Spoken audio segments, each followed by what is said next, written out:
Cody Campbell talked to 365, the 365 crew at Big 12 Media Days. They did a great job of just spotting him and flagging him down. I did not see him till after he had done that interview, and it was great, guys. Go listen to it. Highly encourage you to go listen to it. SEC and Big Ten, a lot of people seem to be afraid of him, or certainly threatened in some ways by Cody Campbell because he has such an in with President Trump right now. He explained why they should not be. They should not be scared. So if you're an SEC or a Big Ten fan, you see Cody Campbell, you don't like him, you run here to this video because of whatever the hell I made the title of it. When I clip this out, you're here, you're upset, you're freaking out. Just hear him out.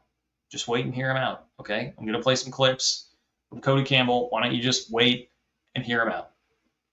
Now, part of the reason that I was talking about him this week, and the reason that it's really so hot, is because, look, this USA Today report, nobody is really talking about this, but to me, this was pretty significant. From Matt Hayes, though the White House hasn't officially announced it, President Trump and Campbell have spoken at length about how to fix the problems of the last 4 years in college sports.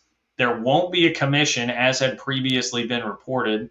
A person who spoke on condition of anonymity told USA Today Sports it will follow much in the same way Trump deals with other problems. He finds a point person, and that point person reports directly to him. So this is a profile about Cody Campbell. Just said, President Trump and Cody Campbell have spoken a lot. They're ditching the whole idea of a commission, which was going to include Nick Saban, and now it's just going to be a point person. Well, he just told you. He was already been talking to him about it. And the next thing is, when asked if he were that person, Campbell said, I've been in conversations with President Trump for quite some time now, and the one thing I can tell you is he cares very much about preserving college sports. He's saying, look, I've been talking to him. So no one's coming out and directly saying, yes, he's going to be the point person, but it is heavily insinuated in this article that Cody Campbell is the point person. And that is huge for the Big 12 to have a legitimate seat at the table and have somebody that can argue for the benefit of college sports as a whole and not just the benefit of the SEC or Big Ten. That's the key distinction here. Now, I'm going to play you what Cody Campbell says his real mission is with this and how that's not a bad thing for the SEC or Big Ten. They stand to make a bunch more money out of this, which I think they very much do. And I know, like my guy Greg Flugar, shout out, go check out Peek Around the Corner, college football. He seems skeptical that there would be more money in this if everybody pooled their broadcast rights together like the NFL does, which is a huge part of what Campbell wants to do. But he does back up. He makes a case here that I'm going to play for you in just a moment for why the money would actually be there. There's also reporting in the USA Today that says a source told him it would double the amount of money that's there for college football TV rights right now. I mean, it seems safe to say that you would make more money doing that. The basic logistics of that make a lot more sense. If you have multiple media outlets bidding on the thing as one big entity, siphoning it off to a bunch of different partners like that, like the NFL does, seems pretty smart. If the NFL is doing it that way, it seems like that's a good way to maximize the amount of money that you are getting out of all of this, okay? So it's the Big Ten and the SEC can still reign supreme. The biggest brands can still very much reign supreme, even if it's Project Rudy, which is something I have advocated for, which would then redivide the map basically into 7 different geographic conferences that would have 10 teams in them. Even in that, the revenue is unevenly distributed, which is good for the big brands, right? They'll still be in control. It's just it won't be this wildly out of control so that they can't even keep their Olympic sports, and the arms race gets so crazy that they're having to cut Olympic sports and cut all these different things to just become like football factories. That's really what Cody Campbell is trying to prevent. And of course, if you do that, it helps keep everybody in the game, which again is better long term for the SEC and Big Ten. I was trying to explain this on Twitter again the other day too, like it's the concept of taking your vegetables as opposed to just gorging on a bunch of candy. Like right now, the SEC and the Big Ten, Tony Petitti and Greg Sankey are in the mall. Back in the day for me, it was called Mr. Bulky's, like the candy store where they're just like the big tubes and you twist the knob and it just starts pouring out I mean, they're just sitting there with their mouth under the candy, letting it pour in and pour in. And like, that's all great for a little while and it tastes great, but there's no nutritional value there. And over the long term, that's going to be bad if that's all that you're doing. Whereas if you make sure that the entire ecosystem is healthy while still maintaining your pole position there, that's eating your vegetables. That's getting a healthy, balanced meal that's going to make your body feel better and your long-term health better, and it will last longer.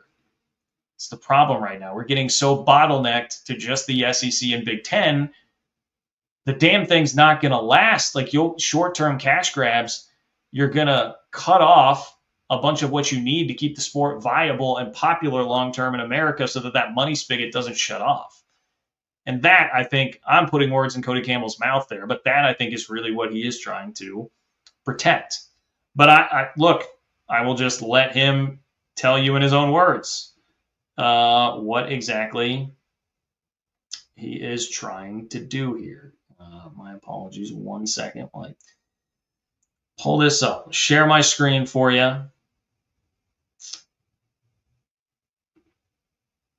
All right, let's get to Cody Campbell. So Cody Campbell wants to first put out there, he is not just in it for himself. This is about the greater good of all of college sports. I think that people who are threatened by my ideas assume that if we all pool together our media rights, then that means that we're going to have some kind of socialist revenue distribution. That's not what I'm advocating for at all. What I'm trying to advocate for is just, a system where the small schools have enough money to sustain themselves, understanding that there are a lot of programs that bring a lot more eyeballs and a lot more value, and they're always going to have an advantage economically, until somebody competes with them and takes that spot. But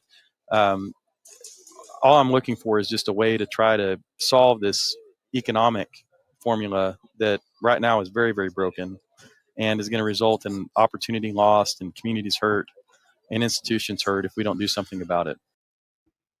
And Cody talked a lot about what was really impressive to me about what he did. Is he talked a lot about how much the opportunity to play college sports meant to him. And he dropped some stats that 60% of CEOs of, I believe, Fortune 500 companies all had college sports experience. Like, it's such a great proving ground for leadership. He brought up, if we start cutting Olympic sports, which is already happening across the country, Big Ten, place where that's probably most at risk because they have more than everybody. You start dropping Olympic sports, then that's how we train our athletes for the Olympics in this country, which is a different sort of model. We run into a bunch of trouble there. Like, he makes a good point for the overall health of college sports, not just obviously college football too. But I already kind of made the case for you on why this would be better for college football as a whole. But he is going totality of college sports, and it comes from a personal place because he experienced it. He says he attributes becoming a billionaire to everything he learned in college sports, which makes a lot of sense. You're going to learn a lot of really good things there. Playing at a high level under Mike Leach when he was in college at Texas Tech. And then he's like, look, I'm a guy who I've experienced the playing college sports. I've experienced the big business world, and this is definitely a business problem. And I've also been heavily involved in NIL, so I have an understanding of this from all different angles, which I think is also pretty indisputable. Okay, so let's get to the next clip. Let's get to the next clip here from Cody Campbell, which is a little bit more. He was asked, and I thought it was a really good question, asked about the fact that if you are in the SEC or Big Ten, you might feel a little bit threatened by him right now because for once, somebody other than an SEC or Big Ten wonk is out there potentially having a lot of influence. And he says the SEC and Big Ten should be in favor of this. If the SEC is or Big Ten is threatened by me, they shouldn't be, because I'm just trying to make them more money, to be honest with you. I mean, if we modify the Sports Broadcasting Act, they're going to benefit the most of anybody. And so they shouldn't be concerned about what I'm doing. And a lot of their institutions are having to cut sports. I mean, the Big Ten schools have really big budgets, but it's because they sponsor a whole bunch of sports. Barely any of them, only one that I'm aware of, runs a budget surplus.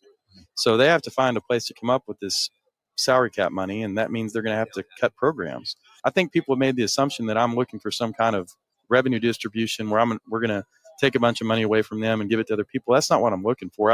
I want to make sure that we can sustain everybody, and in the Big Ten and the SEC included, make sure that they can keep their gymnastics and their swimming and all these things that they do, wrestling, all the things that they do really well that a lot of people don't even participate in.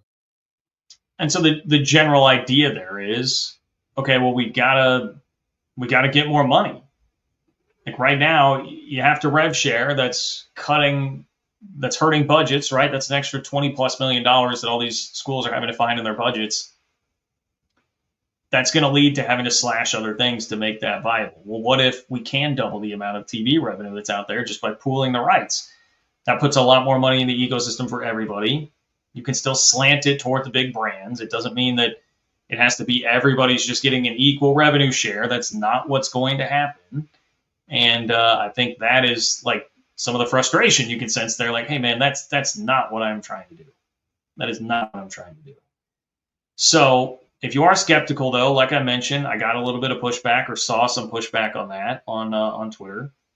Would there actually be that much more money that is out there? Okay. Here was Cody Campbell's explanation on how pooling the TV rights actually would make everybody more money. If my computer will load, which it is being very slow. My apologies.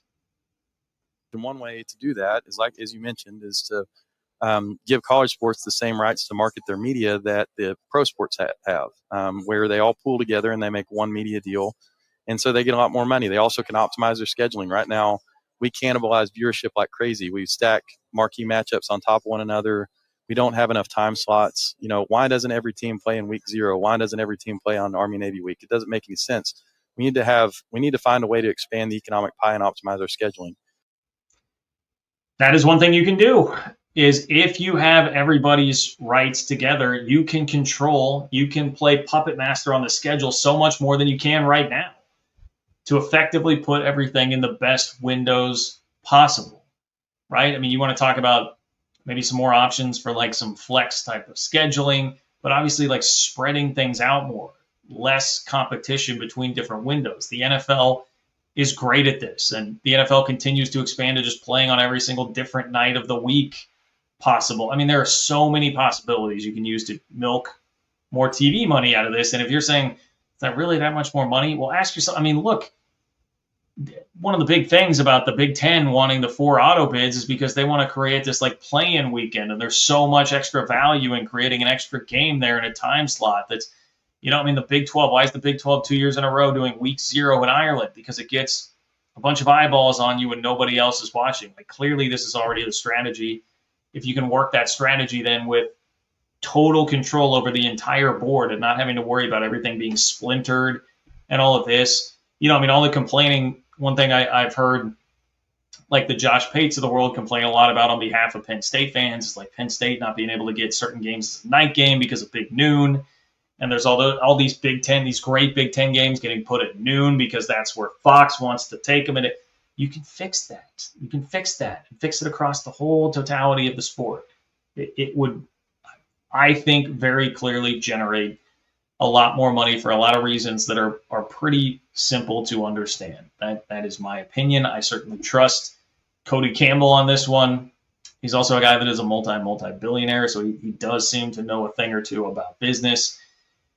Anyway, I thought Cody Campbell came across very calm, cool, collected. Like this, I thought listening to him, I was like, man, it's no one. This guy has such a great demeanor about him. He's not flustered, bombastic. I would love to see him debate back and forth with like Greg Sankey or Tony Petitti the merits of this. Or, I mean, boy, if you put him with like a Paul Feinbaum or something, I mean, I feel like Campbell would just like totally wipe the floor. I'm not sure that that's really like a fair fight. But if it were the actual leadership of the SEC and Big Ten, like in a boardroom behind closed doors, I'd love to know what those conversations would actually sound like. So I think you should listen to this. Go listen. First of all, go listen to the full thing. It's like a 20-minute interview, 365 Sports. I need to, you know what? I didn't do it before the show. I'm going to pop in a link after the live show here to it too, just in the comments so you guys can see it, because it's awesome. Go listen to it. I think you'll come away very impressed. I think as a Big 12 fan, you should come away feeling very good about the fact that this guy's this guy's here at the table advocating for the overall health of college sports. This is what we all want. We want this to stay as intact as possible. Everybody has been looking at this thinking like, man, this is getting out of control and this could get away from us all very quickly. Cody Campbell sees that. He understands fully, and he wants to try and put as much toothpaste back in the tube as you possibly can. So anyway, I'm a big fan. I'm a big fan of what is going on with that.